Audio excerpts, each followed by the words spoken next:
What I really want to do today is deliver a seminar to give you a full understanding of training.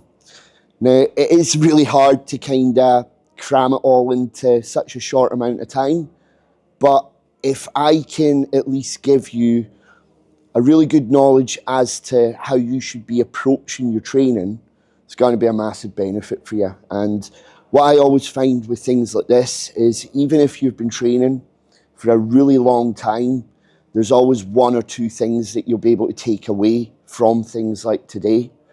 Now, for a lot of my clients, we've run a little seminar like this before, and, they're getting this education on a weekly basis. But I know for a fact that every time we do these things, they still take away something that's going to help them improve their training. Now, what I would encourage you to do today is, and I really don't mind it whatsoever, is if there is anything that you really want to remember, I would advise you to video it. That way you can then make notes on it, and that way you'll be able to keep it there forever. Anything that you do video of that, feel free to tag the gym, tag me, and that way we can put it out there so that other people can see it as well. Now, today I do have Josh and Lukeman, and they're going to be filming this so that we can put it on YouTube. Because what I find when I get a lot of clients signing up is that I'm quite particular with the way that I like my clients to train. Every coach has got their style, and my style focuses massively on the training aspect. Obviously, there's nutrition, there's supplementation, but I feel that training is one thing that a lot of people just take for granted, and they can get in the habit of coming into the gym and going through the motions rather than fully applying themselves. That doesn't matter if you are a competitor, a lifestyle client, people who are like a hybrid trainer where they do a lot of running, do a lot of CrossFit. It all applies, and that way you got to be able to take something away from it. So today, what we're going to cover is progressive overload, what it actually is, so that way you don't have any confusion with it. We're then going to look into what you would consider when you set up your exercises, how to work your rep ranges, warm-up sets, and how they're going to give you the ability to select the weight that you will work at. We're also going to look at training intensity, because in my years of coaching, people get really confused with what training intensity actually is. So I'm going to outline to you how training intensity can vary from person to person, and how there's so many avenues to increase your training intensity. We'll then have a short 10-minute break once we've covered this first section of the seminar. Then we'll move out onto the gym floor, and I would like to take you through some of the key pointers, setups, body positionings, and movements when it comes to training for press, when it comes to training for pull, and then again when it comes to training for legs. What I'll do is I'll select one exercise from each of those movements, and I'll demonstrate how you should set it up, the elbow path, the arm path, your hip, knee, ankle flexion, and that way, again, you'll be able to apply that to other movements within those categories. Okay, so the first topic that we're going to cover here is progressive overload. Now, progressive overload is probably one of the most misconstrued subjects within training. I see a lot of people week on week that will try and increase their weights. Progressive overload isn't always about how quickly you are increasing your lifts. It's about how you increase those lifts. There's lots of things to consider here, okay? Time is the biggest one. Now, if we were all to walk into a gym and say we'd done a deadlift, and you started at a 60 kilo deadlift, and then every time you come in the gym, you're adding 10 kilo to that lift on every session. By the end of the year, what you gotta be lifting, 300 kilo? Is that realistic? No, definitely not. You're always gonna get to a point where you hit a ceiling in your lifts. If that was the case, if it was as straightforward as that, we would all be Tom Stokeman and we would all be heading for the world's strongest man.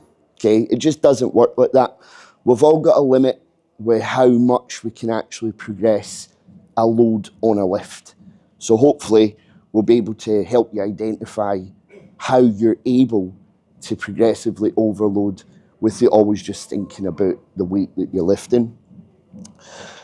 Now, stress being put on the muscle is what's going to overall lead to an increase in size. Now again, whether you're a female looking to tone up, always hear it, tone up, you're going to need to build muscle in order to tone that muscle. So progressive overload applies because you need to build the muscle to tone it. If you're a guy looking to add size and you want to get ready for a holiday and you want to get shredded after all, again, you're going to need to build size there so that there's muscle to actually tone. So again, taking that from being a lifestyle client all the way up to a competitor, progressive overload is your underlying foundation that is going to help you build that muscle. So again, time is what's going to deliver this, because as you consistently put stress on the muscle over a prolonged period of time, that's when the muscle is going to adapt and it's going to grow. Through that process, you'll break the muscle down more than what you'll ever build it. So again, that's where other aspects like your recovery have to be on point. It's all very well progressing in the gym, but unless you've got everything covered outside the gym with your nutrition and your recovery, you're never going to be able to rebuild that muscle that you've just worked so hard to break down. Remember, when you're in the gym, you don't actually grow. The muscle's broken. It's when you're outside the gym, that's where you rebuild it and it actually grows. So, over time, as I've mentioned, it's very unlikely that we're going to be able to add 5, 10, 15, 20 kilo to our lifts every single week. So how do we progressively overload without considering the fact that we can't add that amount of weight? Easiest way to do it is for us to adjust our volume and our intensity. Now, a lot of people wonder what volume and intensity is, but for me, the easiest way to look at that is in the next topic that we're going to cover is your rep ranges. So rep ranges are really, really important. And again, when a lot of people look at their training plan, they'll see a rep range, but they don't necessarily understand why it's there. But your rep range is what's going to deliver the volume and intensity over time. You match that with consistency, and you're constantly going to make progress. So again, reps. Every session, you should see an increase in your reps at least. If you're not seeing consistent increases in the reps that you're doing, if it's at the same weight, there's a bit of a problem. That's when you then have to look at it and think, right, why am I not progressing? Is it a fact that my recovery is off? Is it a fact that I am not eating enough food in order to build, the muscle that I'm needed here?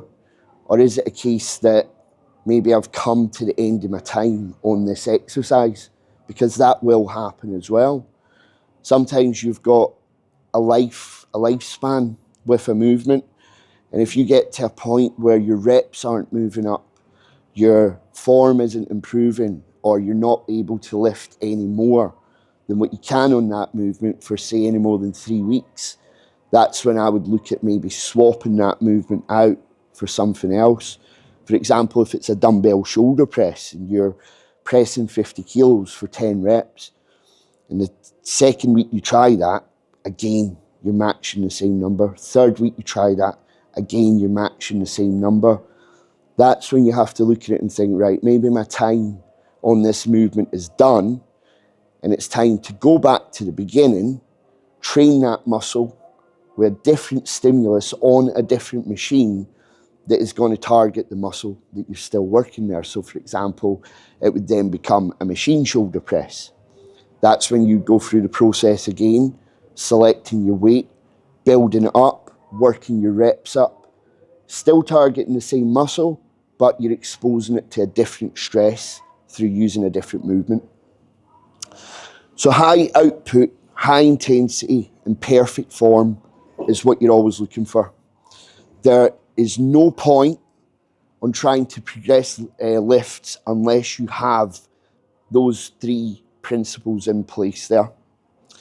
So, perfect exercise setup, perfect exercise execution, achieve your maximum rep ranges on your plan, increase the load lifted, repeat the process.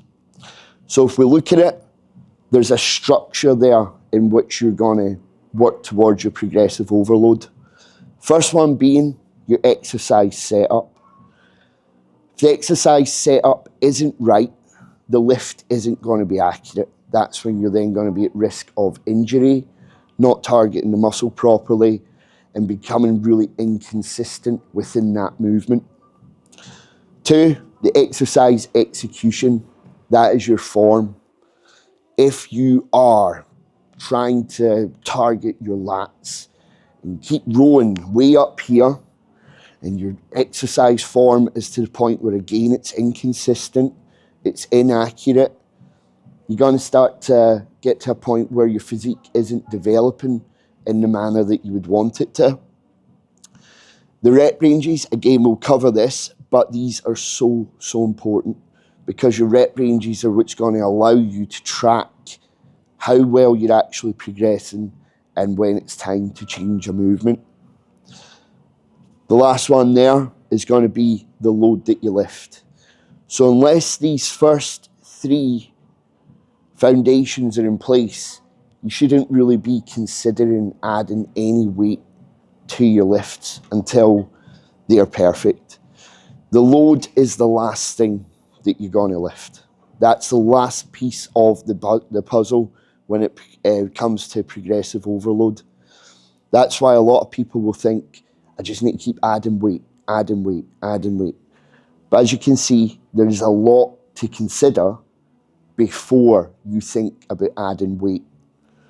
The setup, the execution, the rep ranges, they all have to be bang on before you even consider increasing the lifts.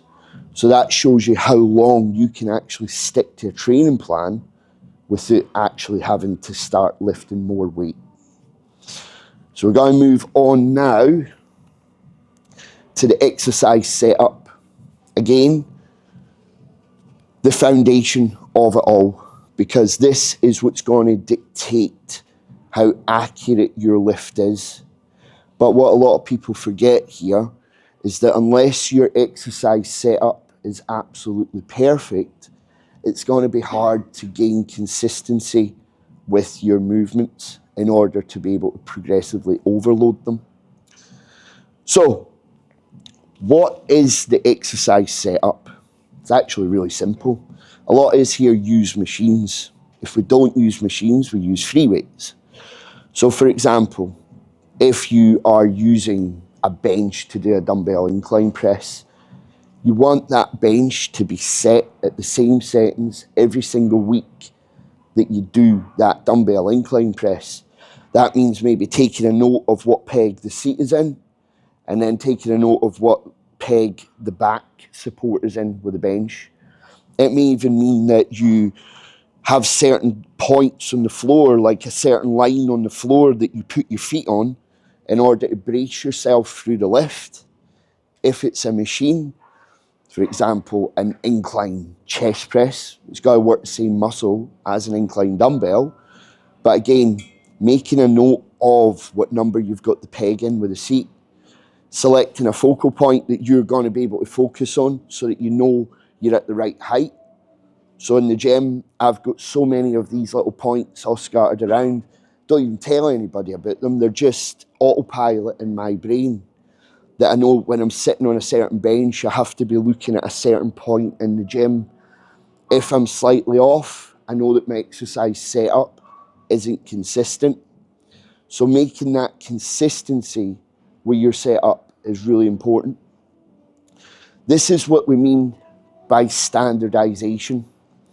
Standardization is literally the way you walk is standard. If you walk, it's autopilot in your brain.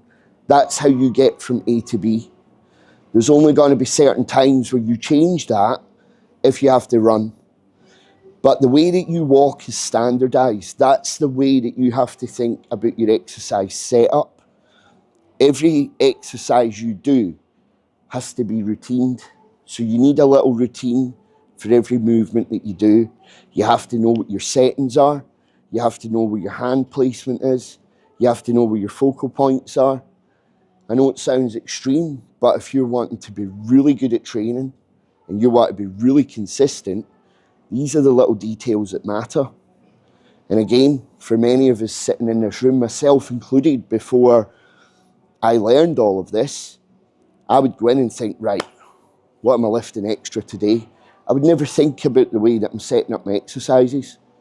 I would never think about the smaller details. I would always just think about going in there and try to beat my logbook so that I felt good when I left the gym. But my body never ever changed.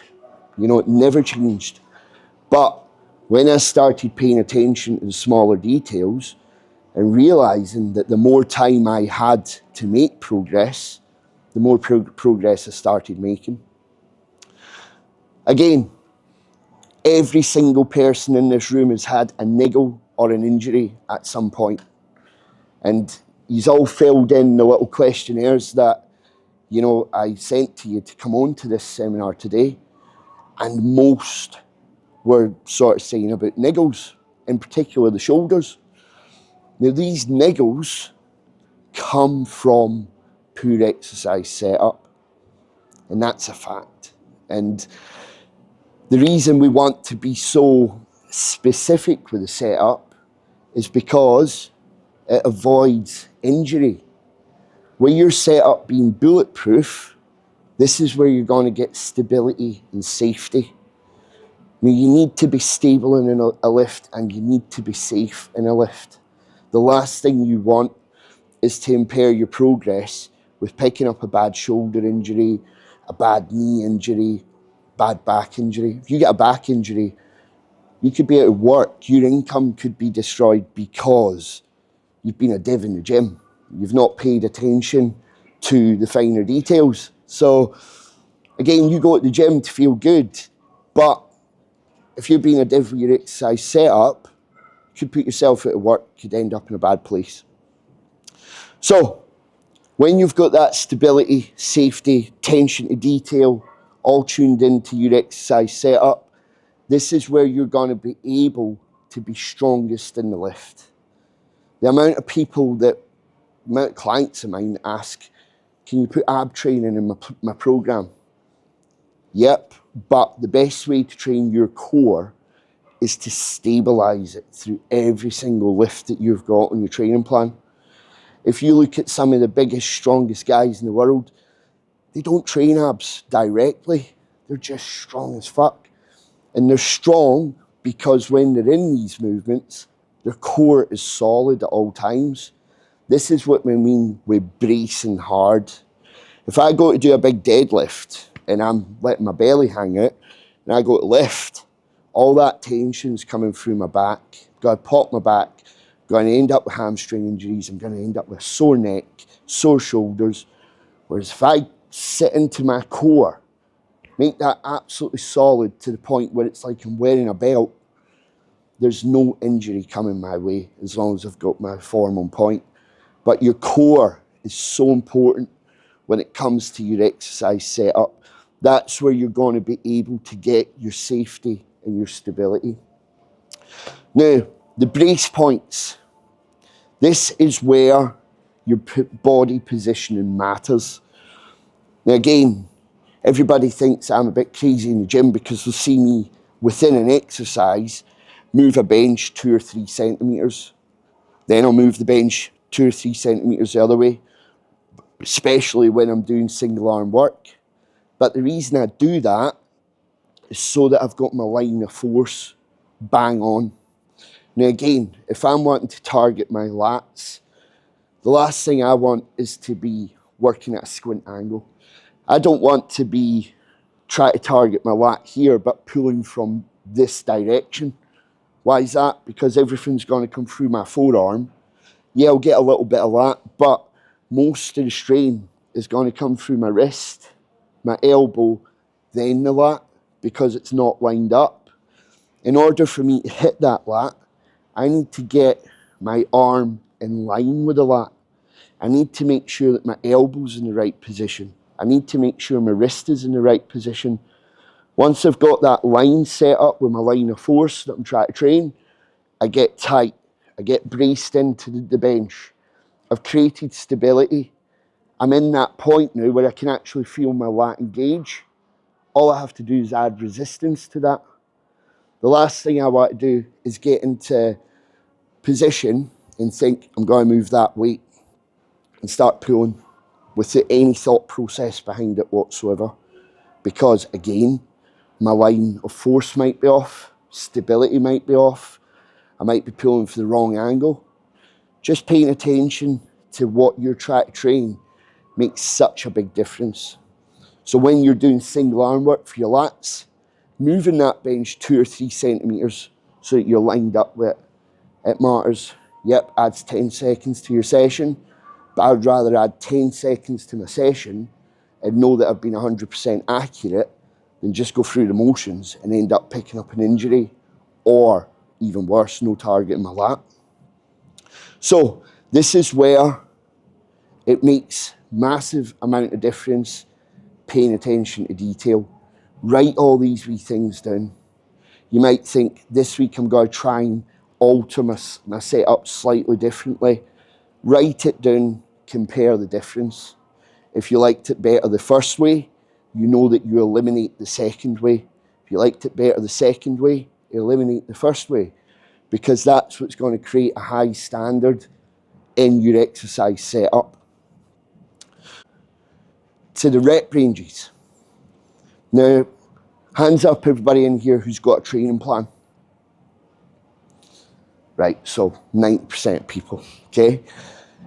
When you look at your rep ranges, 9 times out of 10, all you guys see is a number.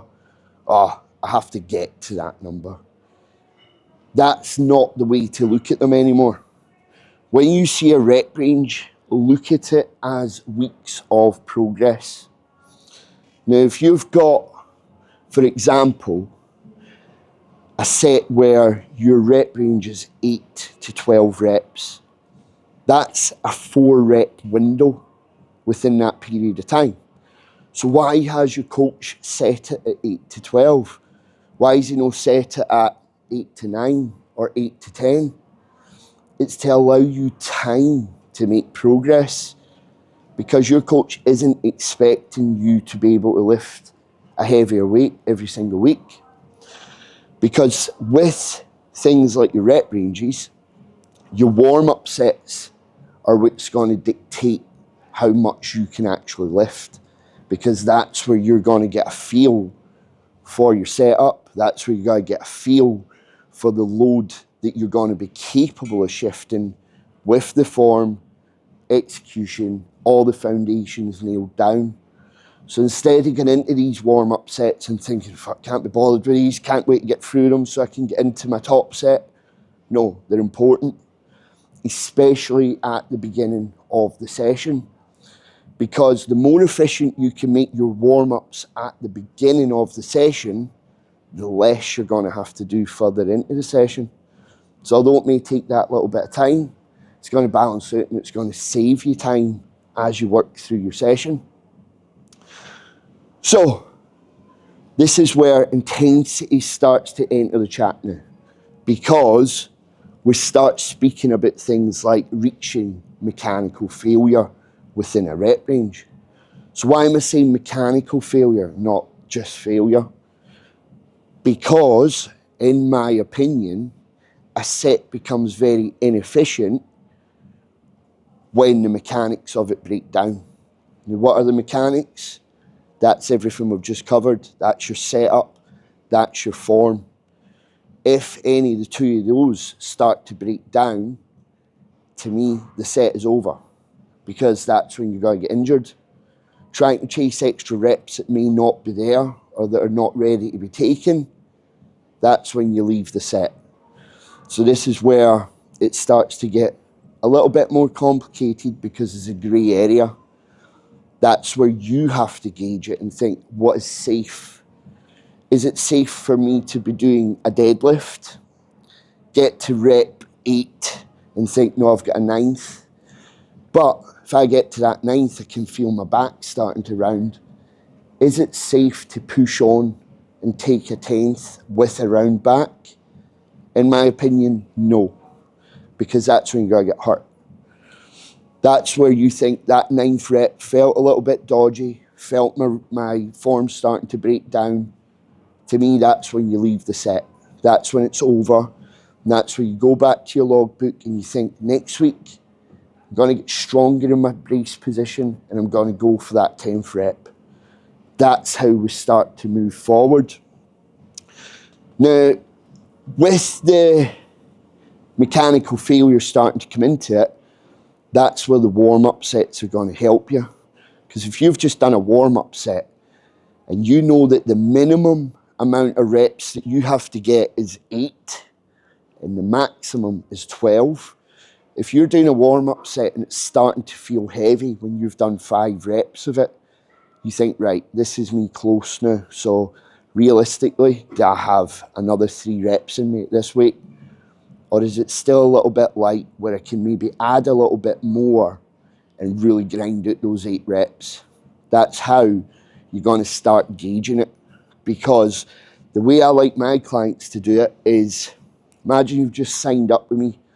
The first week, we don't care about rep ranges. All we're looking to do is get used to your training plan, get used to new movements. The second week, that's when you start paying attention to your rep ranges. So what I'm looking for there is for them to hit a minimum of 8 reps. Again, let's use a lat pull down. You've just done 8 reps, 60 kilo on a lat pull down. The next week, I want that client to shoot for 9 reps. Chances are they'll get it because they're confident. They'll be starting to get better with their nutrition, starting to get better with their routine. They get that 9th rep on week 2. Week 3, they go for 10 reps. Week 4, they go for 11, but they don't quite get it. So they go for it again on week 5.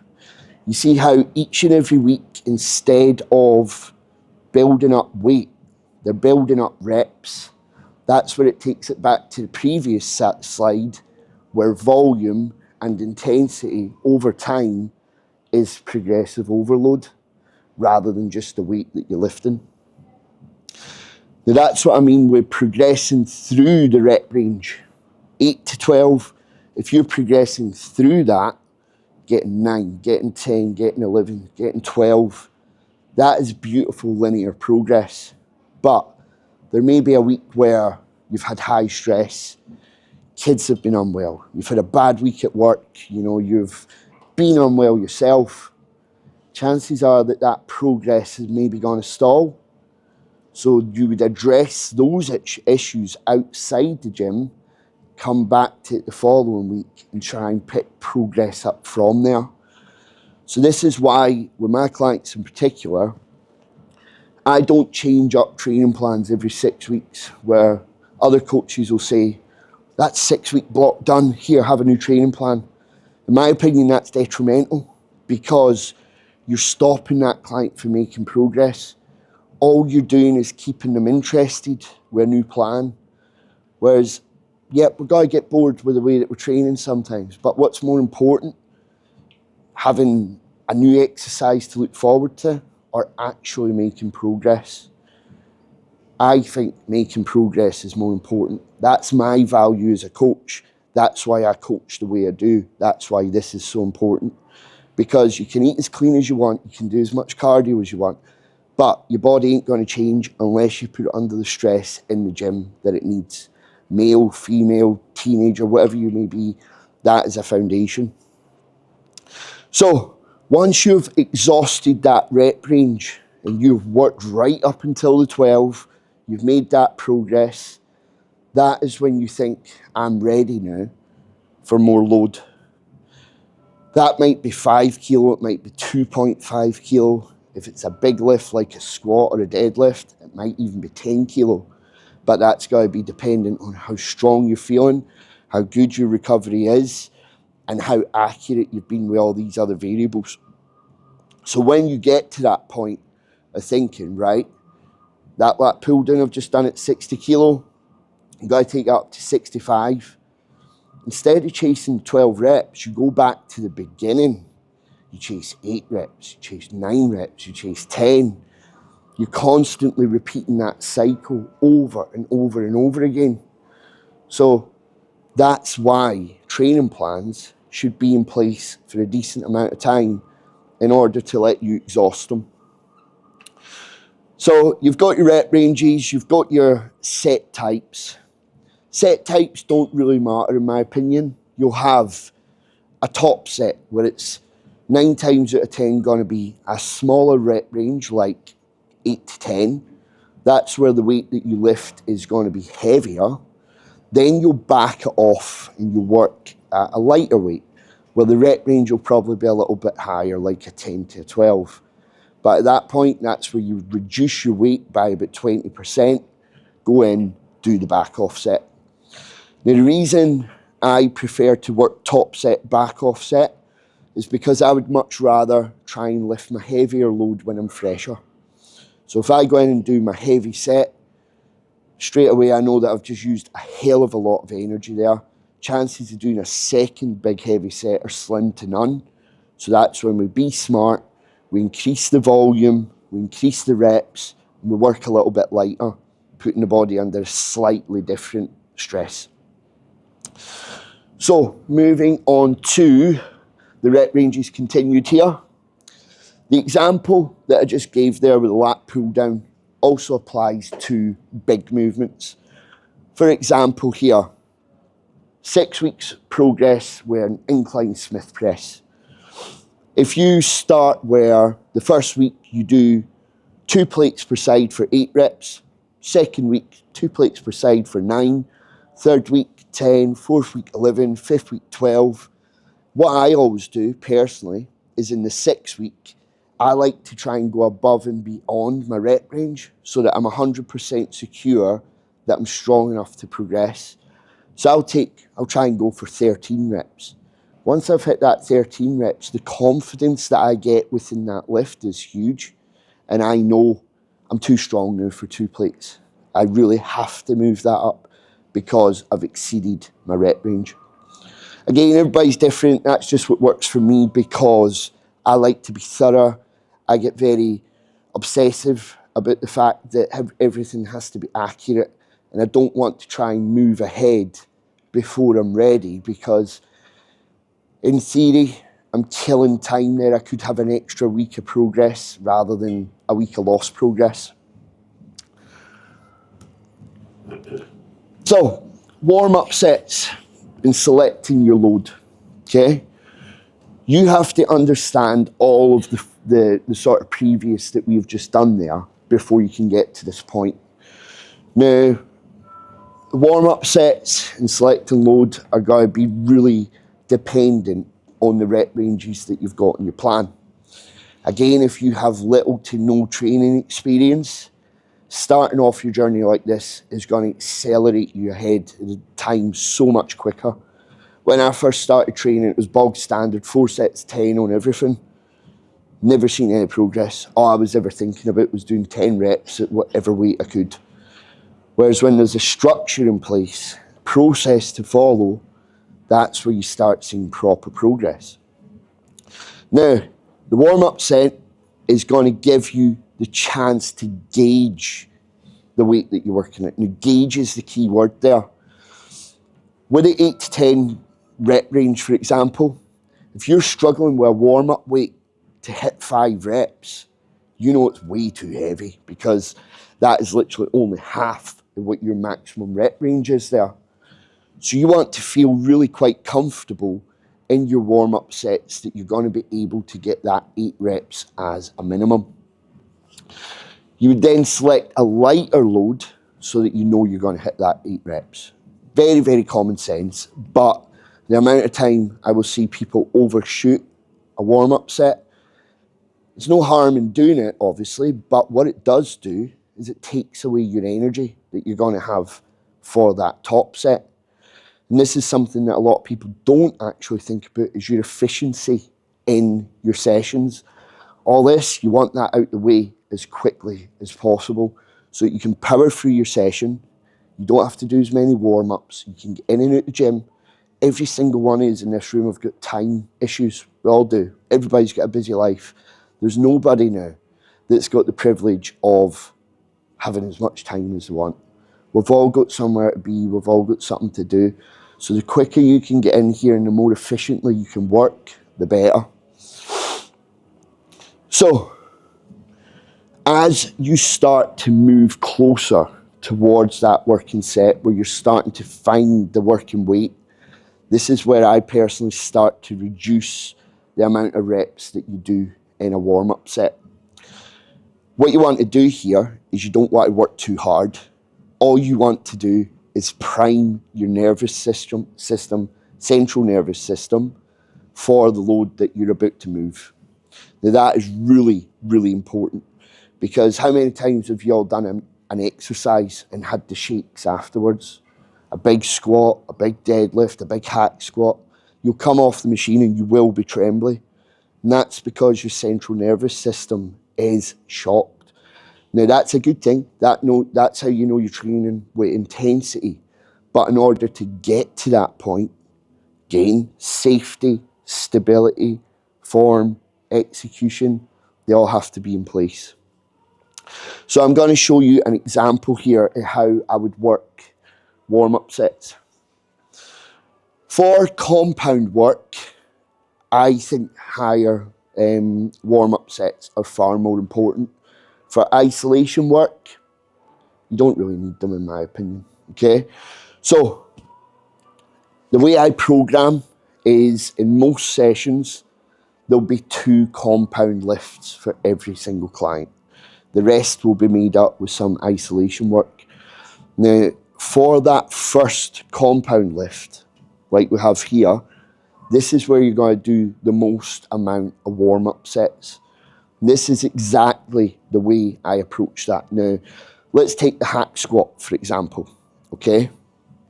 With the hack squat, if I'm wanting to work up to, say, 4 plates per side on it, that's a lot of weight for me, okay? And especially with that Gymlico one out there, it's solid.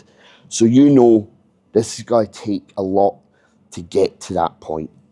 So what I do is I go in, I'll do one set just with a plate aside for only 5 to 6 reps. And I don't really take much rest in between this. Second set, I put 2 plates on. I'll only do 3 to 5 reps. Third warm-up set, again, hardly any rest because I don't need it. 3 plates aside for 2 to 3 reps. Now, this is where you start getting close to that working set. I want to use as little energy as possible, but I want to get my body as ready as possible. So what I'm going to do here is what we call try and touch that top weight. So I'm going to put 3.5 plates on per side, maybe only do 1 or 2 reps. Now, if I follow that procedure there, that is a maximum total. If I'm hitting 6, 5, 3, 2, that is a total of 16 reps, rather than doing 2 or 3 warm-up sets of 10 reps. That's going to be 30 reps. See how I've cut down the amount of work that I've done there, but I've made it so efficient because every time I've went up, I've got closer and closer to that working set without having to do much work. That way, body's primed, it's ready to go. When we look at the isolation work, never put that slide in, did I? Right. When we look at the isolation work, I'll do 1 warm-up set, maybe 5 reps. If we're doing a bicep curl at 15 kilo, I'm going to think, right, I'll take 12 and a half kilo there for 5 reps, get close to it, boom, straight in. With my second big compound lift, what I'll do is I'll think I've just done 5 warm-up sets there on my hack squat, got to do a leg press. I'll do 2 warm-up sets, 3 reps, 2 reps, straight into my working set. So all my warm-up work is done at the very beginning of the session so that I can back off through it and not really have to do as much. Because as the session goes on, you gotta get more and more tired, more and more fatigued, less and less interested in what you gotta do because your time in the gym's starting to mount up. You just want to get that done. Now this is where training intensity comes into it. And this is the thing that is missing from most people's sessions. Now, in my opinion, and the reason I do things like this seminar is because I'm really passionate about training. And when you're passionate about something, you have a lot of respect for it. And for me, training isn't respected enough because it's a time-learned art. In order to get really good at something, it takes time. And that's what a lot of people don't want to apply. Whereas for me, because I love it so much, I want to keep learning, I want to keep getting better. I want as much time as I can get to be as good as I can be at it. But a lot of people want quick fixes. That's why they'll come in, they'll train, they'll sit on their phone, they'll think it's done. The thing that's important to them in the session is standing in change rooms like this afterwards, flexing their abs and posting it on social media. That for me is bullshit and what it's not about. Like, get in and do the work. Do you know what I mean? That's where training has its helps. Like, every single person in this room at some point in their life has probably felt like shit or, felt beaten up or felt, just totally pushed down by the world at some point. The gym is where you can let go of all that. You can get it all out. That's why tunnel vision, get in your zone. Everybody has to find what works for them in order to create training intensity. For me, I am quite a laid-back person, but over the course of the week, I'm like a sponge because what I'll have is I'll have my own problems, like everybody does, but then it's my job to be there for my clients with their problems. So when they're projected onto you, it's like, right, give me my client, let me take your problems away by talking about it and try to help and find ways for you to feel better. When I've done that, I take that problem, now it's mine. If I do that with 20 check-ins a day, that's 20 problems I've got. So how do I get rid of that? I come into the gym and I fucking work it out. I'm like, right, I feel down. Nothing's actually happened to me today because I've got a good life. But I know that Jamie's just split up with his missus and he feels shit about it. Right, I'm going to use that. I get all that negativity out when I train. And that's why I'm able to apply training intensity. But that will be so different for each and every one of you. You have to find what you need to do to get that out. And that doesn't mean coming in here, being aggressive, walking about like you want a cage fight, like you see a lot of guys do. That simply means coming in here and using your time efficiently and putting it to good use. And this is where training intensity has got to be different for everybody. But there are rules with it. Again, taking it back to the previous slides, setup, execution, warm-up procedures. If they are not on point, don't think about intensity because you're not ready for it. Get all that on point, then add the intensity. It's like making a meal. You have to do things in order. So get all that nailed down, then it's a case of adding the intensity. You've probably gathered by now, intensity isn't about the weight that you lift. It is about the way that you lift it. If you can apply yourself with a bit of raw effort, a bit of controlled aggression, keeping the setup in place, keeping the execution in place, and literally going to the point where you cannot get another rep, to the point where it's physically impossible, that is training intensity. Does not matter if you're doing that with 10 kilo or 100 kilo, the weight is irrelevant. It's about the effort that you put into it. And that's what really matters. Remove the ego. Don't focus on the amount of weight that you're lifting. Focus on being accurate and working to true failure. And for us, true failure is going to be when one of the foundations break down: setup, form, execution. When one of those are done, that's failure, because that's when it becomes unsafe. Unless you're very, very experienced with training, you may have the knowledge and the capacity to take extra reps. But me putting this over in an education sense, I would advise people to stop when the exercise breakdown is over. What is true failure? This is something that people get confused with, because, as I say, they will keep going and going and going, but the set broke down 30 seconds ago. Bent over row. If I'm doing a bent over row, I want to be in this position. Gotta get my reps, but I get to this point where I'm doing a last rep and I'm only getting to there. What you'll see people do is they'll gradually get higher, higher, higher, higher. That's changed from a bent over row to a shrug. The exercise was over when I couldn't complete that final rep there. If I just keep getting higher and higher and higher, I'm just going to start shrugging. It's a waste of time because it's a different movement. So, play safe, work to true failure, which is mechanical failure, and that's where the exercise breakdown is over. Right. And this applies to everything. Effort plus consistency plus time equals results. Time is the one thing that nobody wants to apply to the progress, but it's the thing we all have to apply, because results don't come overnight. As I said, my personal view on training is the fact that it's an art, and it's an art that takes time to learn. The only way you learn it is by making mistakes. The only way you correct them is by getting feedback. This is why I get my clients to film their sets. As a coach, if a client doesn't film a set for me, I can't help. I'm not there to put them down and tell them they're shit.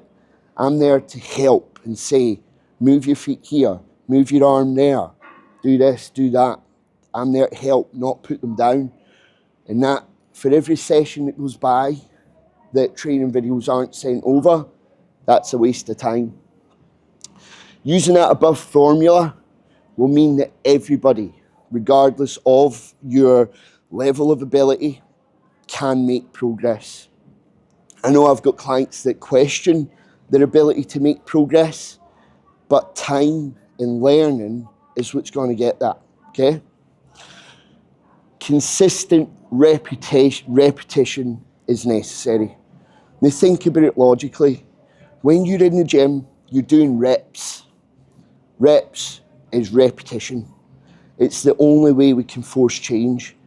If you're repetitively doing everything that I've just highlighted there, you're going to get better and better and better at it. Your body's going to start changing and looking better and better and better for it. And not only that, but people in the gym are going to start looking at you, and you're going to start helping them without even having to take the time to do it. Because they're going to look at how you've changed, and they're going to look at what you're doing, and they're going to start copying it. They might not understand it, but they're going to start copying it, and you've got to have a positive effect on other people. And that, for me, is something that's really important as well. People can be too selfish with their knowledge, with their time, hence why things like this, I don't believe in charging for it, because sometimes you just have to help people. We all share the same passion, that's why we're all here. So if we can all help each other out, it's the best way to do it.